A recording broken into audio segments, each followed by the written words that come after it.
ভয়ঙ্কর আগ্রাসী হয়ে উঠেছে ইরান। নতুন করে কুয়েতে হামলা, ইসরায়েল আমেরিকাকে নয়া হুমকি। তেহরানের ভয়ে কাঁপছে কি গোটা অঞ্চল। ফিলিস্তিনকে সমর্থন করায় স্পেনের বিরুদ্ধে আমেরিকা ইসরায়েলের নয়া ষড়যন্ত্র। হাজার হাজার মানুষকে কি তারা উস্কে দিয়েছে? হরমুজ বাব আল মান্দের পর এবার আরও একটি নৌ বাণিজ্যের পথ মিশরের সুয়েজ খাল ঘিরে উদ্বেগ। বিশ্বে তেল গ্যাস সংকট কি আরও বাড়বে? আসসালামু আলাইকুম, দেখছিলেন Bangla vision world news headline. যুদ্ধ যতই দীর্ঘ হচ্ছে ততই আমেরিকা ও ইসরায়েলের জন্য আরও আগ্রাসী হয়ে উঠছে ইরান, ততই মধ্যপ্রাচ্যের নিয়ন্ত্রণ যাচ্ছে খামেনির দেশের হাতে। এবার তাই কুয়েতে নতুন করে হামলার সাথে ইসরায়েল ও মধ্যপ্রাচ্যে থাকা আমেরিকার জ্বালানি স্থাপনা ও অবকাঠামোতে সরাসরি আঘাতের হুমকি দিয়েছে ইরান। একই সাথে মধ্যপ্রাচ্যের দেশগুলোকে হুঁশিয়ারি করে দিয়ে আইআরজিসি বলেছে, মার্কিন বাহিনীকে সহায়তা করলে তাদের কঠোর পরিণতি ভোগ করতে হবে। এমন অবস্থায় পিছু হটেছে সৌদি আরব। যুদ্ধ দীর্ঘ না করতে মার্কিন প্রেসিডেন্ট ডোনাল্ড ট্রাম্পকে বার্তা দিয়েছে সৌদি যুবরাজ। প্রশ্ন উঠেছে, ইরানের ভয়ে কি কাঁপছে গোটা মধ্যপ্রাচ্য? জ্বলবে কি গোটা অঞ্চল? নাইম আহমেদের ডেস্ক রিপোর্ট।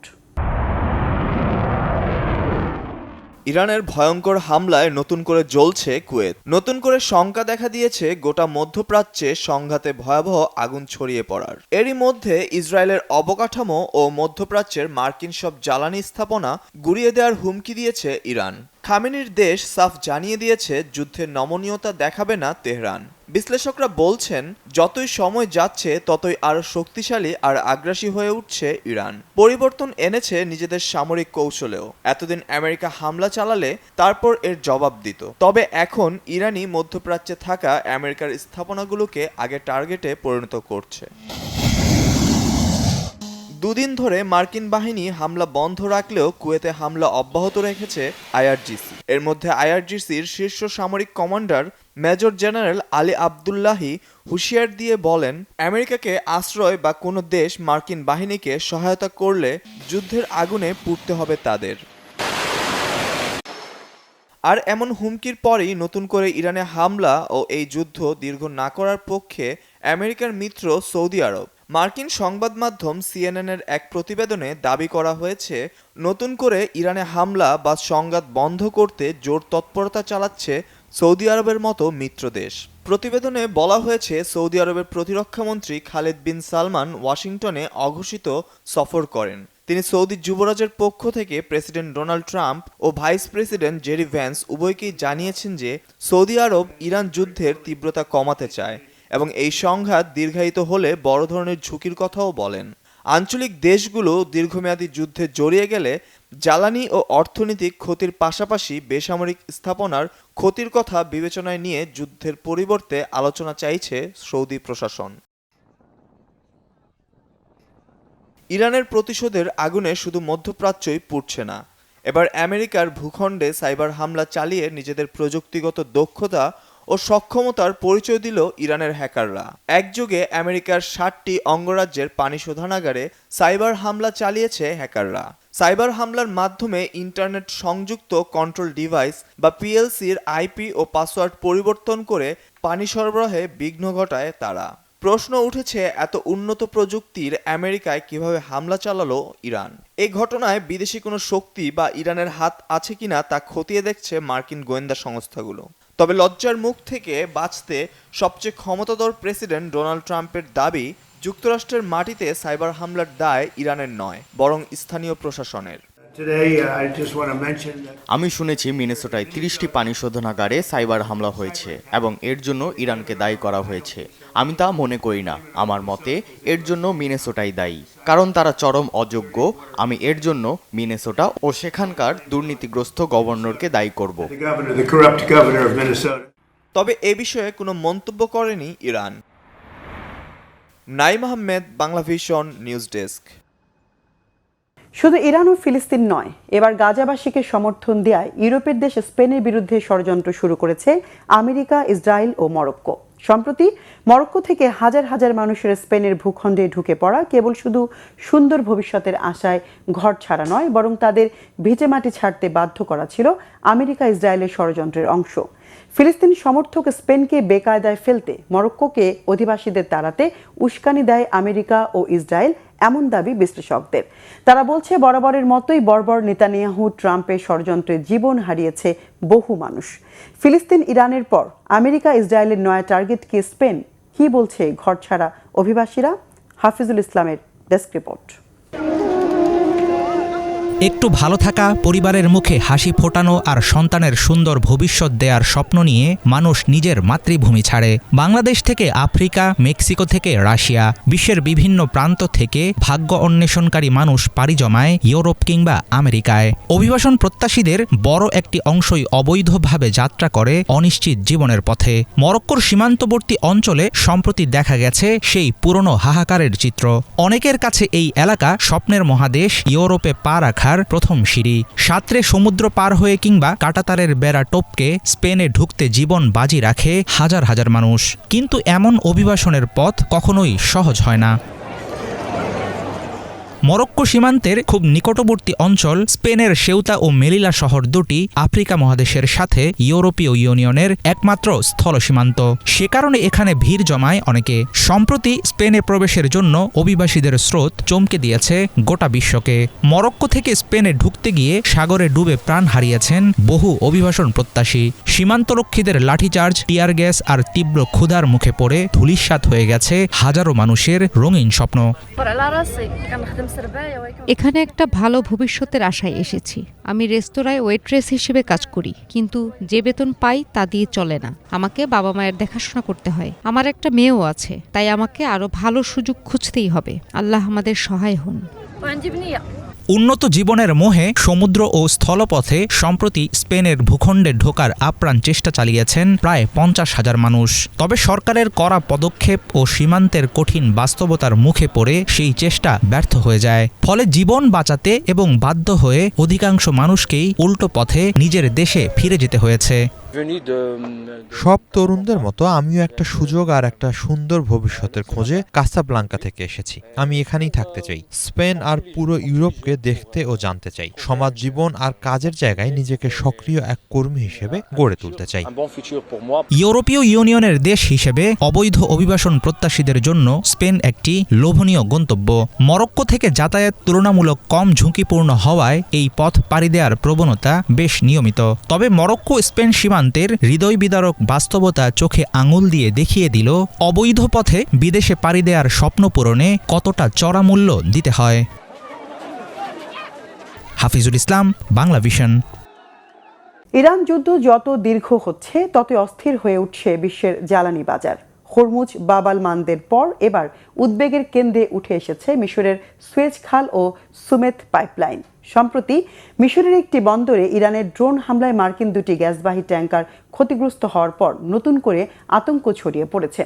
বিশ্লেষকরা বলছেন, এভাবে একের পর এক নৌ বাণিজ্য পথের নিরাপত্তার ঝুঁকি বাড়তে থাকলে গোটা বিশ্বের তেল গ্যাস সংকট আরও গভীর হবে, যা সামাল দেয়া কঠিন হয়ে উঠবে পুরো বিশ্বের জন্য। হিজল জোবাইরের ডেস্ক রিপোর্ট। মিশরের একটি বন্দরে ড্রোন হামলায় যুক্তরাষ্ট্রের মালিকানাধীন দুটি গ্যাসবাহী ট্যাঙ্কার ক্ষতিগ্রস্ত হওয়ার ঘটনায় মধ্যপ্রাচ্যের চলমান সংঘাত নিয়ে নতুন উৎকণ্ঠা দেখা দিয়েছে। বিশ্লেষকদের মতে এই হামলা শুধু একটি বিচ্ছিন্ন ঘটনা নয়, বরং এটি সুয়েজ খাল ও সুমেত পাইপলাইনের নিরাপত্তা নিয়েও উদ্বেগ সৃষ্টি করেছে। এর ফলে বৈশ্বিক জ্বালানি সরবরাহ ব্যবস্থা, বিশেষ করে ইউরোপ ও এশিয়ার জ্বালানি বাজারে অস্থিরতা আরও বাড়তে পারে। ইরান যুদ্ধের জেরে হরমুজ প্রণালী দিয়ে পরিবহন ইতোমধ্যেই মারাত্মকভাবে ব্যাহত। এমন পরিস্থিতিতে সৌদি আরব সহ উপসাগরীয় দেশগুলো বিকল্প রুট হিসেবে লোহিত সাগর, সুয়েজ খাল এবং মিশরের সুমেত পাইপলাইনের উপর নির্ভর করছে। এই পাইপলাইনটি লোহিত সাগরের আইন সুখনা টার্মিনাল থেকে শুরু হয়ে মিশরের ভূমধ্য সাগরীয় সিদি কেরির বন্দরে গিয়ে শেষ হয়েছে এবং হরমুজ এড়িয়ে ইউরোপমুখী তেল পরিবহনে এটি একটি অত্যন্ত গুরুত্বপূর্ণ অবকাঠামো। কিন্তু সাম্প্রতিক ড্রোন হামলার পর প্রশ্ন উঠেছে, এই বিকল্প রুটও যদি ঝুঁকির মুখে পড়ে বা বন্ধ হয়ে যায়, তাহলে কিভাবে বিশ্ববাজারে স্বাভাবিক জ্বালানি সরবরাহ বজায় রাখা যাবে? এখন পর্যন্ত কোনো গোষ্ঠী হামলার দায় স্বীকার করেনি। তবু আঞ্চলিক নিরাপত্তা বিশ্লেষকদের ধারণা, ঘটনাটি মধ্যপ্রাচ্যের সংঘাতের ভৌগোলিক বিস্তৃতি আরও বাড়ার ইঙ্গিত দিচ্ছে। জ্বালানি পরামর্শক প্রতিষ্ঠান এমএসটি মার্কুইয়ের বিশ্লেষকদের মতে হরমুজ প্রণালীর পর লোহিত সাগর হয়ে সুয়েজ ও ভূমধ্য সাগরেও যদি নিরাপত্তা নিশ্চিত করা না যায় তাহলে প্রতিদিন প্রায় 50 লাখ ব্যারেল তেল পরিবহন ঝুঁকির মধ্যে পড়তে পারে। এতে বৈশ্বিক জ্বালানি সরবরাহ ব্যবস্থাও বিশাল চাপের মুখে পড়বে।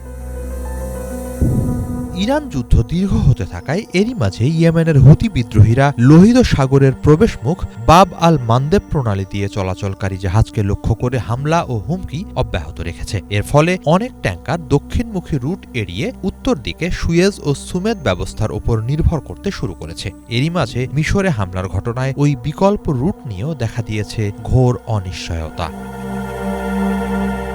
বাজার বিশ্লেষণ প্রতিষ্ঠান কেপলারের তথ্য অনুযায়ী সাম্প্রতিক মাসগুলোতে সৌদি আরব থেকে সুয়েজমুখী তেলবাহী জাহাজের সংখ্যা উল্লেখযোগ্যভাবে বেড়েছে। একই সময়ে এশিয়াগামী অনেক চালানকে আফ্রিকার কেপ অব গুড হোপ ঘুরে দীর্ঘ পথ অতিক্রম করতে হচ্ছে। এতে পরিবহন ব্যয় যেমন বেড়েছে তেমনি পণ্য পৌঁছাতেও কয়েক সপ্তাহ অতিরিক্ত সময় লাগছে।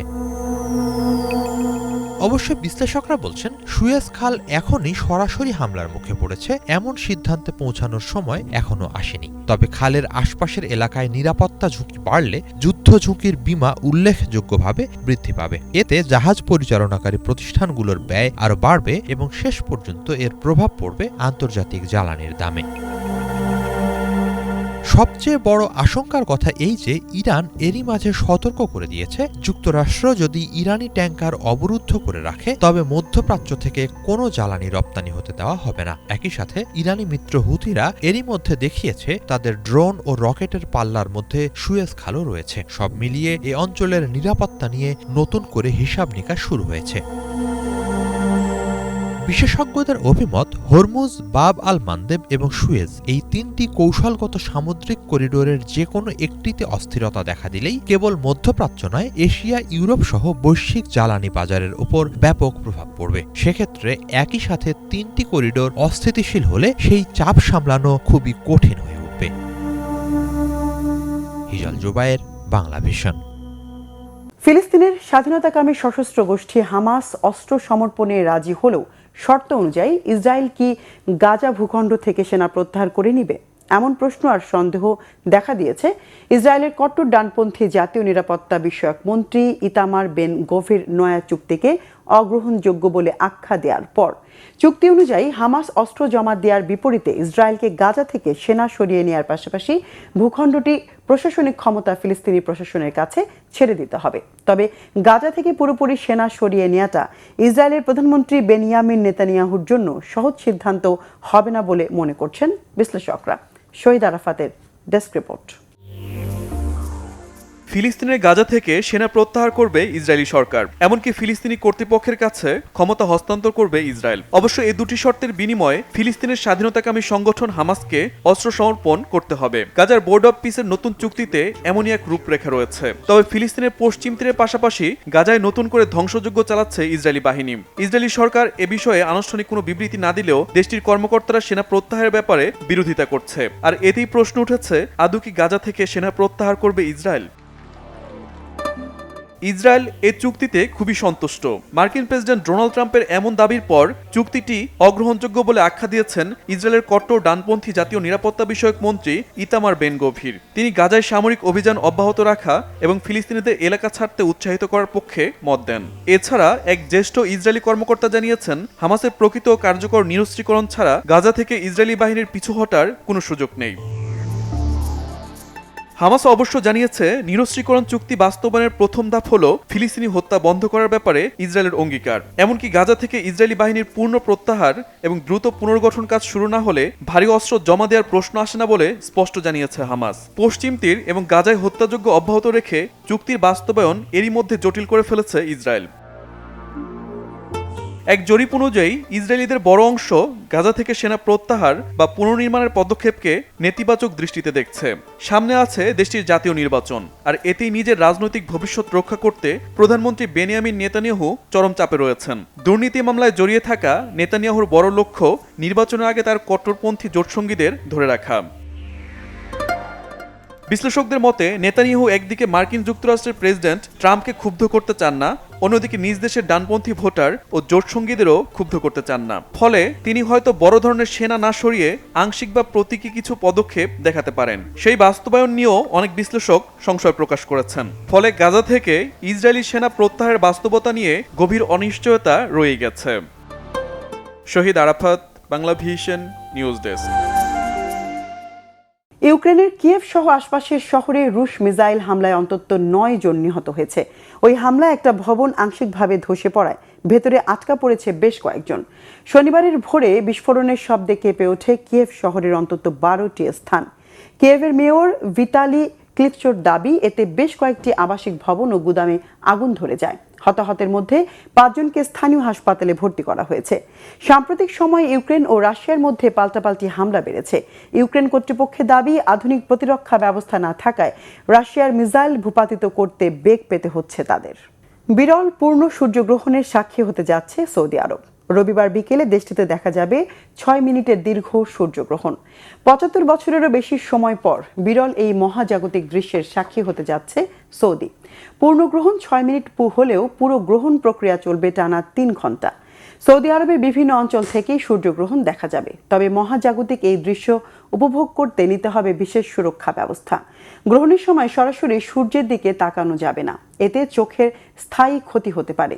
ব্যবহার করতে হবে আন্তর্জাতিক মানসম্পন্ন সোলার ইক্লিপস গ্লাস। সানজিদা ইসলাম তন্নির, ডেস্ক রিপোর্ট। ৭৫ বছর পর এই প্রথম দিনের কড়া রোদ ঢাকা পড়বে, নামবে রাতের অন্ধকার, আকাশে উকি দেবে উজ্জ্বল তারারা। মরুর দেশে তপ্ত সূর্য মুহূর্তেই ঠান্ডা হয়ে বইতে শুরু করবে শীতল বাতাস। তবে এসব ঘটবে মাত্র কয়েক মিনিটের জন্য সৌদি আরবে। রবিবার শতাব্দীর বিরল সূর্যগ্রহণের সাক্ষী হতে যাচ্ছে মধ্যপ্রাচ্যের দেশটি, যখন 6 মিনিটের জন্য সূর্যকে পুরোপুরি ঢেকে ফেলবে চাঁদ। সূর্যের বাইরের উজ্জ্বল রহস্যময় বলয় করোনা দেখা যাবে খালি চোখে। জ্যোতির্বিজ্ঞানীরা বলছেন এটি সাধারণ কোনো পূর্ণ সূর্যগ্রহণ নয়, একবিংশ শতাব্দীর দীর্ঘতম পূর্ণ সূর্যগ্রহণগুলোর একটি। সৌদি আরবে প্রথম পূর্ণ সূর্যগ্রহণ। সৌদি স্পেস এজেন্সি এটিকে এই শতাব্দীর সবচেয়ে গুরুত্বপূর্ণ জ্যোতির্বৈজ্ঞানিক ঘটনা হিসেবে বর্ণনা করেছে। 2027 সালের সূর্যগ্রহণের ছায়াপথ আটলান্টিক মহাসাগর থেকে শুরু হয়ে উত্তর আফ্রিকা, মিশর ও লোহিত সাগর অতিক্রম করে সৌদি আরবের পশ্চিম ও দক্ষিণাঞ্চলের ওপর দিয়ে ভারত মহাসাগরের দিকে চলে যাবে। সৌদি আরব এই ছায়াপথের ঠিক মাঝামাঝি অবস্থানে থাকায় দেশটিতে বিরল পূর্ণ সূর্যগ্রহণ সবচেয়ে বেশি সময় দেখা যাবে। সৌদি আরবে পুরো গ্রহণ প্রক্রিয়া চলবে 3 ঘন্টারও বেশি সময় ধরে। স্থানীয় সময় বেলা 11:41 আংশিক গ্রহণ শুরু হবে। দুপুর 1:21 থেকে 1:40 মধ্যে হবে পূর্ণগ্রহণ। বিকেল প্রায় 3টায় শেষ হবে গ্রহণ প্রক্রিয়া। এই সূর্যগ্রহণের দীর্ঘ সময় থাকার পেছনেও রয়েছে সূর্য, চাঁদ ও পৃথিবীর অবস্থানের বিশেষ সমন্বয়। আগস্টের শুরুতে বছরের অন্যান্য সময়ের চেয়ে পৃথিবী আর সূর্যের দূরত্ব বেশি থাকে, ফলে সূর্যকে স্বাভাবিকের তুলনায় কিছুটা ছোট দেখায়। একই সময়ে চাঁদ পৃথিবীর সবচেয়ে কাছাকাছি থাকবে, ফলে চাঁদকে তুলনামূলক বড় দেখাবে। বড় চাঁদ যখন ছোট দেখানো সূর্যকে পুরোপুরি ঢেকে দেয়, তখনই গ্রহণের স্থায়িত্ব বেড়ে যায়। পূর্ণগ্রহণ শুরুর ঠিক আগে দিনের আলো রূপালী আভা ধারণ করবে, ছায়া গাঢ় হয়ে উঠবে, তারপর হঠাৎ করেই নেমে আসবে অন্ধকার। দিনের আকাশেই ফুটে উঠবে উজ্জ্বল তারা ও গ্রহ। ঠিক মাঝখানে থাকবে কালো সূর্য, যার চারপাশে ছড়িয়ে থাকবে সাদা আলোর মুকুট, সূর্যের করোনা। সাধারণ সময়ে সূর্যের তীব্র আলোয় এই করোনা দেখা যায় না। সৌদি স্পেস এজেন্সি জানিয়েছে দেশটির আবহা অঞ্চলে এবারের সূর্যগ্রহণ থাকবে প্রায় 6 মিনিট। জেদ্দা ও পশ্চিম উপকূলের কিছু এলাকায় থাকবে 5 minute 50 second. Mecca, Jeddah, Taif, Al Baha, Khamis Mushait, Jizan ও নারজান শহরে দেখা যাবে পূর্ণ সূর্যগ্রহণ। তবে রাজধানী রিয়াদের পূর্বাঞ্চল ও উত্তরাঞ্চলে সূর্যের সর্বোচ্চ 80% পর্যন্ত চাঁদে ঢেকে যাবে, তাই সেখানে দেখা যাবে না পূর্ণ সূর্যগ্রহণ। সানজিদা ইসলাম তন্নি, বাংলা ভিশন, নিউজ ডেস্ক। দর্শক, এই ছিল আজকের মতো। সাথে থাকায় ধন্যবাদ।